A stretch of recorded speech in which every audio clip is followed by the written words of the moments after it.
Hi everybody. This is now, we've been given the most impossible job ever to follow Trent Dalton. And Leslie, thanks for that, Vic, wherever you are. But yeah, this is a story of 12 months on, and very excited to, as we've just been talked about, we were sitting here 12 months ago talking about Youth Foyers and where we were up to. And so we thought we'd give you an update, and it is a positive story, and we've had lots of different stories today, but I think this story is a really great one, and it's a very Queensland-led story, Queensland leading nationally around Youth Foyers. So yeah, we just wanted to give you that little case study. So just to give you a very quick recap, young people are overrepresented in youth homelessness in Australia. We just had the Mission Australia report out very recently, last week, also kind of reinforcing some of that information and data. And on youth allowance, there is 0 rentals available for young people, like 0, not a bit, not some, but actually 0. So young people are really in the spotlight of youth homelessness and in a really, really difficult situation if they find themselves in there for any number of reasons. Foyer is a model that actually does 3 things, and I think we're going to talk about that. I'm going to have a chat to Rachel and Caitlin in a minute, who's from Foyer in Logan. But I think the difference with Foyer, and why I've always been incredibly interested and inspired by Foyer, having worked in the sector for many, many, many decades, is that it's this kind of 3 things going on. So yes, stable and secure and safe accommodation, which then enables you to go back to school, to study, to finish what you started that may have been interrupted many times, and then also to get a pathway into work. And we see that over and over and over again, with 80% of young people going on to secure housing and 65% getting work. So that kind of trajectory, which is more than just the roof over your head, but actually is all the other things that Foyer bring, is incredibly important to this model. And it enables young people to genuinely change their path, literally change their life path. So we've had quite a bit of data, and I think Cam, this is what Cam's talking about, but it actually has worked really well for us. We did get independent research. We did find out that for every dollar that government spends, there's a $6 return. We did find that if you actually dealt with 40,000 young people who are homeless, across a lifetime of savings, it would be $2.9 billion to government. So imagine what we could do with that funding in health or in education, other places. So the data has really helped us in our campaign, just to be able to put a spotlight on what the difference, what savings you could genuinely make. So we had this very bold goal. We've said that we want to get 50 Foyers in Australia by 2030. And so far we're kind of very much on the way, but we've got a very, very big announcement that came out of Queensland, which was that Queensland would support 8 of those in the next few years. And we've got 2 already, and we just opened a 3rd one in Townsville last week, led by Mission Australia. So we're on a really, really, I think, rapid trajectory to try and get at least 20,000 of those 40,000 young people into safe accommodation so that they never have to be on that other path to homelessness. And we did this by getting a big new consortium together, and I think this is one of the things we've really learnt. Lots of people in this room, including myself, have been involved in many consortiums and many collaborations, and I have to say, for some reason, this one has been one of the most exciting collaborations that we've been involved in nationally. I think because of the time, I think the way that we were able to bring and work with everybody really collectively, and then bring lots of other people on board, has been phenomenal. And also we kind of galvanised, we took ourselves en masse to Canberra, and if there's ever a time that any politician can say no, it's when there's just 30 people standing at your door. You literally have got nothing else you can do but go and talk to those people and meet them and hear from them. And then if you have young people as part of that assault of kind of Canberra and political, then there's definitely no way you can say no. And so it was incredible that we kind of coordinated, convened about 50 meetings in 3 or 4 days with every single politician that we could find, and also government departments, Treasury and Prime Minister and Cabinet. So just that idea about that solidarity, like we are so much better together, kind of came out in spades for us in this last 12 months. It's been absolutely phenomenal. And then we also, of course, used the media, and we managed to get more reports than we've ever seen on youth homelessness collectively as this consortium and as our shared group of 30 organisations around the country, and get an incredible reach. So we went from nobody knowing about Foyer or what it was to lots of people saying, yes, we know who you are, we know what you're doing, and we know what you're on about, and that was a very powerful difference. So in Queensland, we've got also our Foyer, it's called FoyerInvest, so investing in Foyers, and in Queensland we've also got this incredibly powerful group that have worked really, really hard together, and as a result we've secured a commitment to have these 8 new Foyers in Queensland, and that's going to make a really, really significant difference for 3,000 young people just off the bat. So we're very, very excited, and we're very inspired by collaboration and what we can do together, and what we can do when lived experience meets data, meets very savvy kind of political and engagement with the media. And I think there's a lot that we can learn, and I've certainly learnt, and even as a person who's been here a long time and in the space. So I really wanted to just give you that quick overview and then welcome Rachel Robinson, who's from Logan Foyer, one of the first Foyers, and also Caitlin, who's been at Logan Foyer. Now Caitlin, you're going to hear a lot about what Caitlin has to say, but Caitlin's a bit of a media star in her own right, including right now on, is it Insta or TikTok, for the job that she's in? Yeah, unfortunately I said yes to a promotion video at my job at Deep South Chicken, so currently circulating Facebook as the free chicken girl, which has been a bit of a downfall from my usual advocacy. So.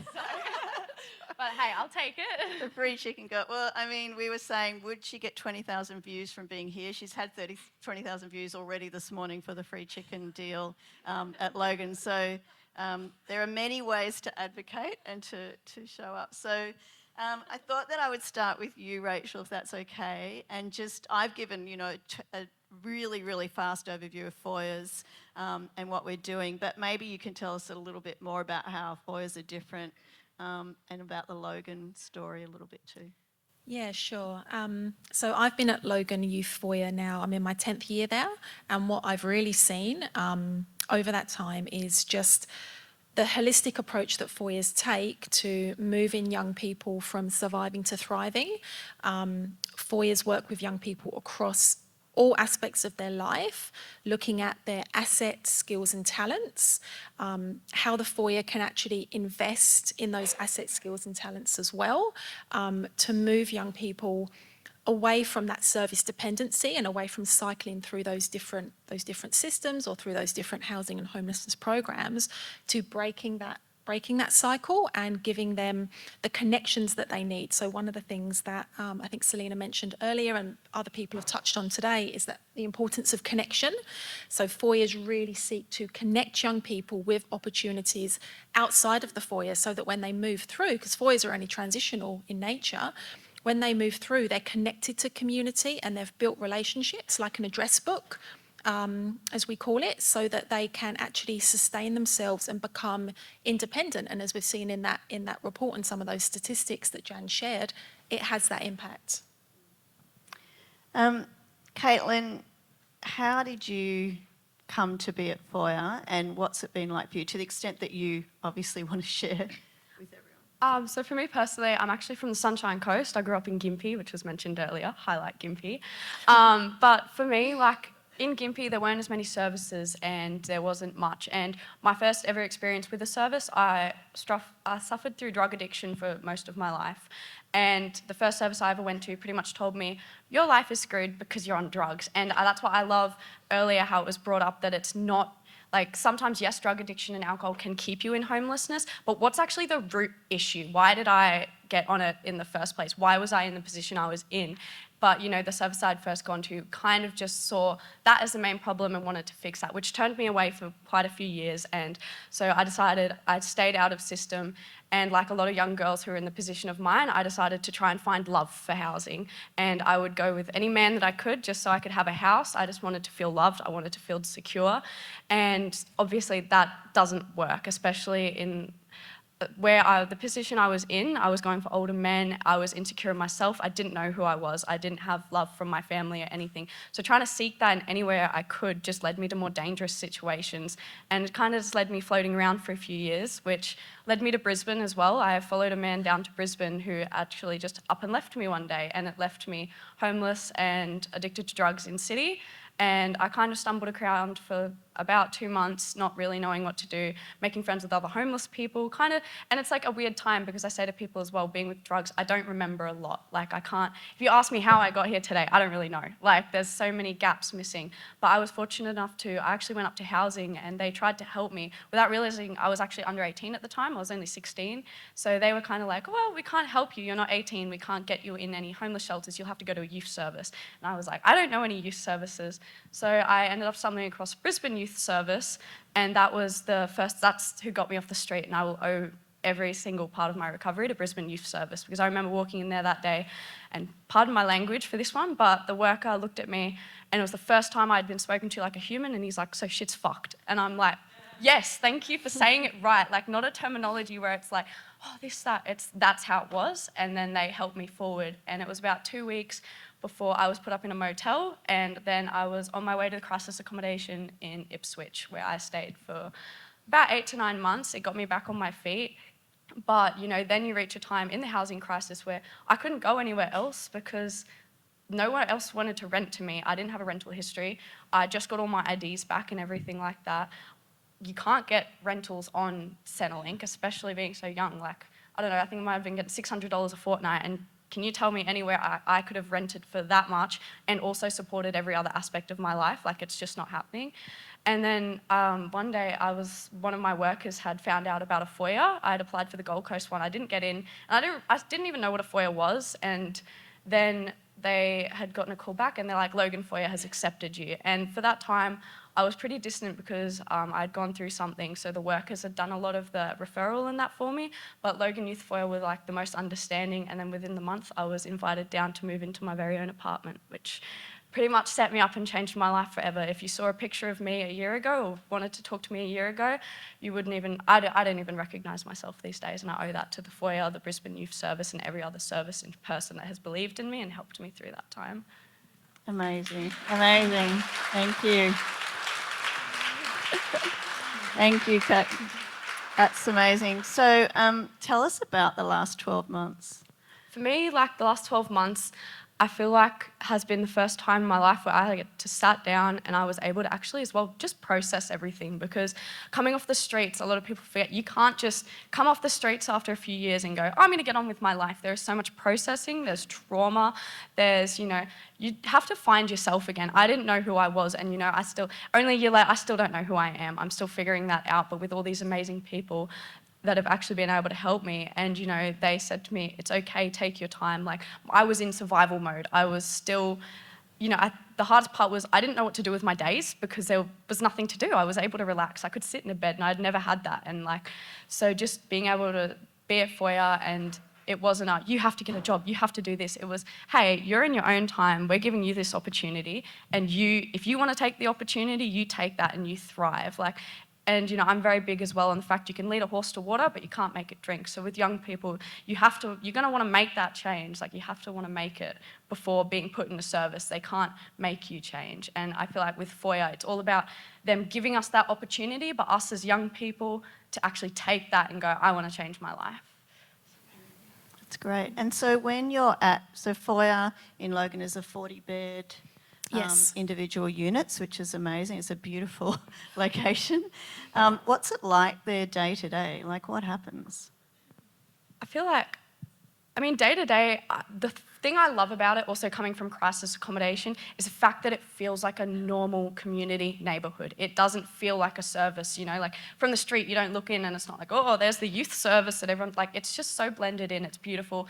They're normal apartments, like I live in a beautiful little studio apartment, I'm so thankful for it. And you know, my day-to-day life looks like a normal life. I go to work, I've bought a car, I'm working towards my future, I can study if I want to, I'm able to engage in amazing events like this and actually live a normal life rather than sitting on the streets hoping that one day I'm going to get the opportunity to live how every other normal person could live or have the opportunities that other young people my age have. So. And I've often spoken to Foyer young people like all around the country, and one of the things that they've said a lot, and I think we've heard it here a lot, is I've kind of found some family, I've found people that I can feel like I belong with. What is that an experience that you've had? 100%. I mean, I feel like as well as a young person coming out of trauma, I'm beyond my years, and you know, a lot of people that I hang around are as well, because unfortunately that's a life we've been pushed into. You've had to mature. So I feel like when you come out of a hard space and you are in the position to make friends, how do you make friends? Like, I don't go to school, you know. I have a few work friends, but you know, I don't want to hang out with my work friends. So how do I make good connections? And then through Foyer, you know, they let you have your time to yourself, but then they kind of reach a point where it's like, all right, let's get you back into normal life, let's socialise, and it's great. They have events, so we do a Wednesday barbecue, which I still go to most weeks if I'm not working. We all just kind of get together, all the young people, you're not forced to go. We do karaoke sometimes, like literally Phil, one of our workers, will have the barbecue on, and it's great as well. Like, a lot of the workers have really stepped into a role of being like our parental figures, because especially like a lot of us, like, who do we look up to when you haven't got your parents around or you haven't got anyone? And it's, for me, it's the workers. Like, I can go to the workers and have a chat that I need to have, like if I were to have to my mum and dad, that's them for me. So, and I'm forever thankful for that. And you know, with the social connections, if we're struggling to make friends, or you know, there's something that we need to get better at, the workers are there to support us 100% through that at our own pace. So. That's great, thank you. So Rachel, back to you. We have this, as I've said, this bold ambition to help at least 20,000 of the 40,000 young people by 2030. Hopefully those figures aren't going to increase very much in those next few years. This is because, of course, Foyer is only one of a whole range of solutions. But what do you think is possible, and what do you think collaboration has made the sort of the difference for you as a Logan Foyer as well? Yeah, I think the collaboration both nationally across the Foyer network, that shared learning and that shared ambition that the Foyer network have had, how we've been able to create those partnerships which have made Foyers so much more recognisable. People know what Foyers are now. There's been that push, that exposure, being able to elevate young people's voices. So Caitlin here, who's just, yeah, I'm just blown away today, Caitlin, to build skills to be able to speak to people in different levels of government and actually advocate and listen.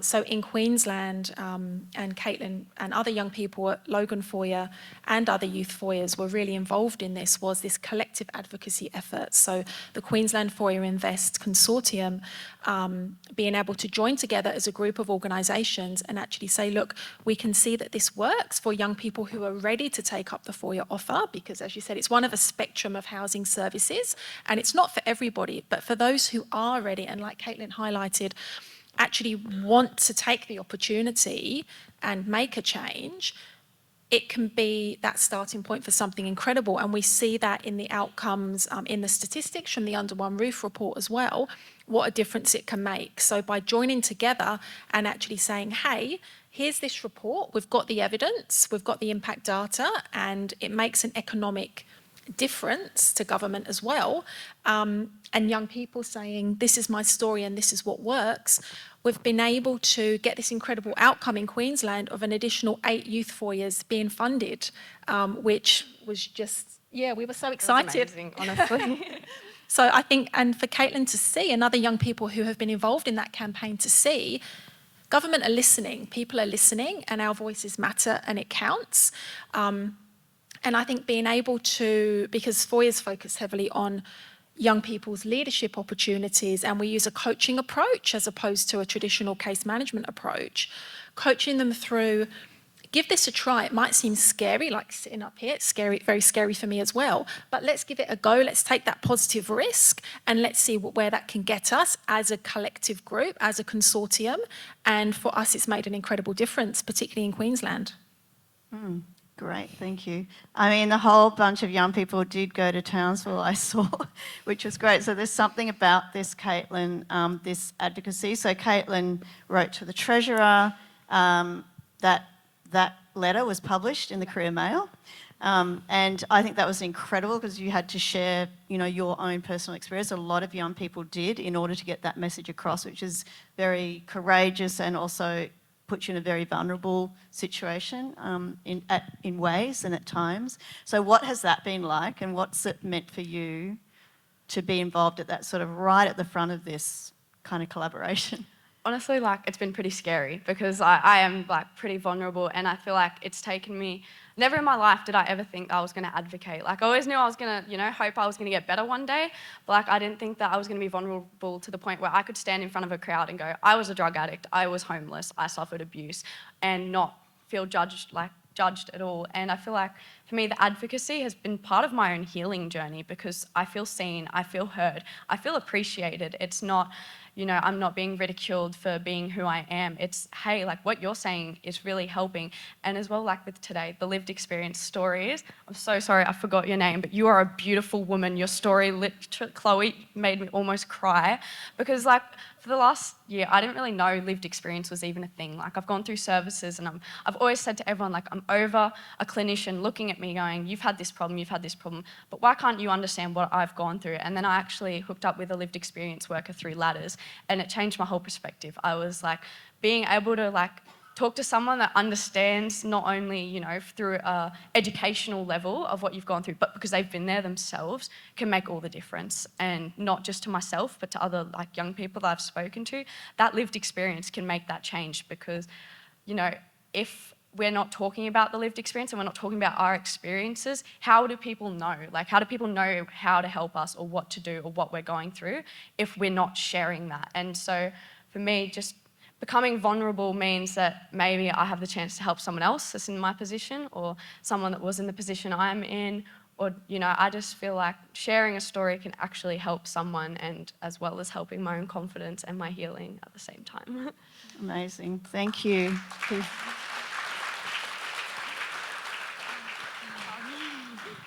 We, just the last one for you, Caitlin. We were chatting before about, Caitlin said she was always very outspoken as a young person, which is not surprising. But we were talking about, because obviously the very strong focus at Foyers is about, yes, safe, secure accommodation, but also education, learning, future kind of trajectories and pathways. And we're talking about what the skills that you gain actually from being you're part of a cohort of young people that are across the country in Foyers. There's been training, like media training and other things given to support you when you're not kind of just thrown out to write a letter and go talk to the Treasurer. But what's that been like, and what do you think about the sort of skills that you gain in, as a young person, incredible opportunity, I guess, in one way? Yeah. I mean, for me, the advocation has actually given me also a bit of hope for my future. I didn't do any schooling, I haven't got a year 10 certificate, I haven't got any certs, I'm not, I haven't got anything that makes me look great on paper, but now I'm able to say that I've been able to advocate. I speak to very high up people. I've got skills to be able to talk in front of a crowd like this today. I've got skills to be able to write a letter to the Treasurer. And, and with that, the training that I have received, they haven't just shoved me in front of a camera. It's, hey, how can we prepare you best to be in front of this camera? What's going to make this best for you? And through that, I've had media training, my writing, speaking, pretty much every skill that I've missed out on in not doing school in the past few years has almost caught up. And with the advocation, I can now go on and be I want to be a lived experience worker, or I want to be a social worker, I want to be an advocate, I want to be something in the professional field, because my lived experience makes it worth it. Amazing, thank you very much. We've got a couple of minutes for any questions that people might have, maybe one or two, just a quick of the panel, if you would like. Oh, great, our MC, yes.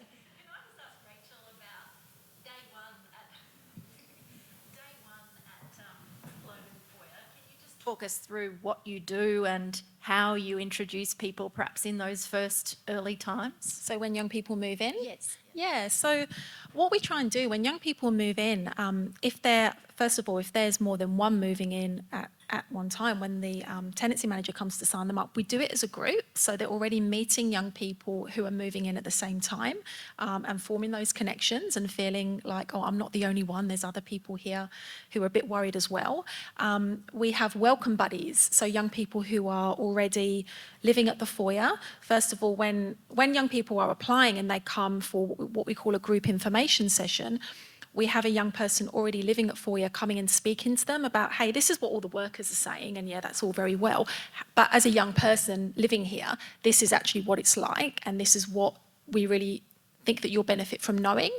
So they've already met somebody prior to moving in, first of all. Then when they do move in, we have a welcome buddy come to greet them as well and just say, look, if you want to ask any questions, but you don't feel comfortable yet talking to any of the staff, here's my number, I'm comfortable to share that with you, and please get in touch with me. So we really try to make it a warm, welcoming experience. We have a hub space where young people are welcome to come and hang out and grab any food that they need. They're given a move-in pack with information about the foyer, everybody's contact numbers, and then we invite them to barbecues from the start. So Caitlin mentioned the Wednesday barbecue that we have. So come down, meet the team, meet other young people. You're part of this community now, and we're really pleased to have you. So, yeah. One question just here.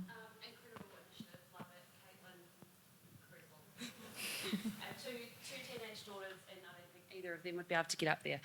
What does the transition look like for a young person moving out of Youth Foyer? Like, when does that happen, and where do they go, and then what do they do? Yeah, so as I mentioned before, we work with young people on a coaching approach as opposed to traditional forms of case management. So in that approach, we will have a journey plan with that young person around the things that it's relevant for them to be working on. It's very individualised. So looking at different areas of their life, young people are able to rate themselves across those different areas. Are they surviving, building, coping, thriving? So I mentioned that surviving to thriving approach, which we absolutely use at Foyer, and that's a Foyer-wide approach as well that was initially developed by the Brotherhood of St Lawrence, who's the knowledge partner for Foyer Foundation. So we use that to, rather than using the traditional language of or your high needs or your complex needs or your low needs, we've actually flipped that as a Foyer network to this surviving, building, thriving approach instead. So that's where we're aiming to get young people, and through our regular coaching meetings with young people, when they're able to identify, and we identify as well, you're actually smashing it, you're doing so well, and you're really ready for the next step. Your independence has developed to where you can go out and you've got this. That will trigger that transition. So it's very individualised. Because it's a transitional model of housing, it's completely based off of that young person's journey and what they need. So for some, that might be 6 months, and they're like, I've got this now, I've got somewhere to go. Others, it might take a bit longer. It might be 2 years, 3 years.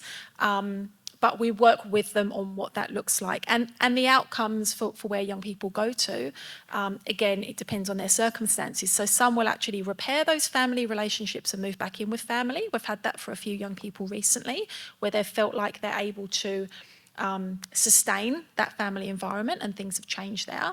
Others access private rental market. So the youth development coaches at the Foyer will assist them with looking at rental applications, cover letters, assisting them with all of that stuff that many other specialist homelessness services also provide.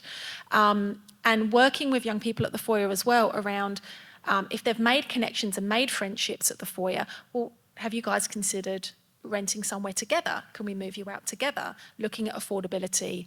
And because we do partner with a community housing provider as well for our tenancy management, identifying suitable vacancies for those that are going to need that longer term affordable housing too. So it's really a range of different options.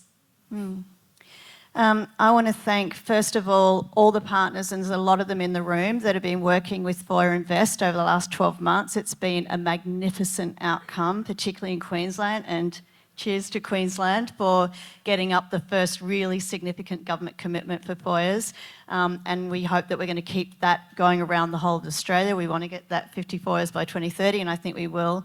I want to thank Vic and the Lady Musgrave Trust for being incredible partners and supporters as well and having us here. But I especially want to thank you, Rachel. Rachel's the most incredible leader down at Logan Foyer, and also, of course, I want to thank Caitlin. You are one of our most exceptional, amazing young ambassadors, but also just in and of yourself, incredible young woman where we can't wait to see where you go. So thank you so much. But chicken tomorrow though, right?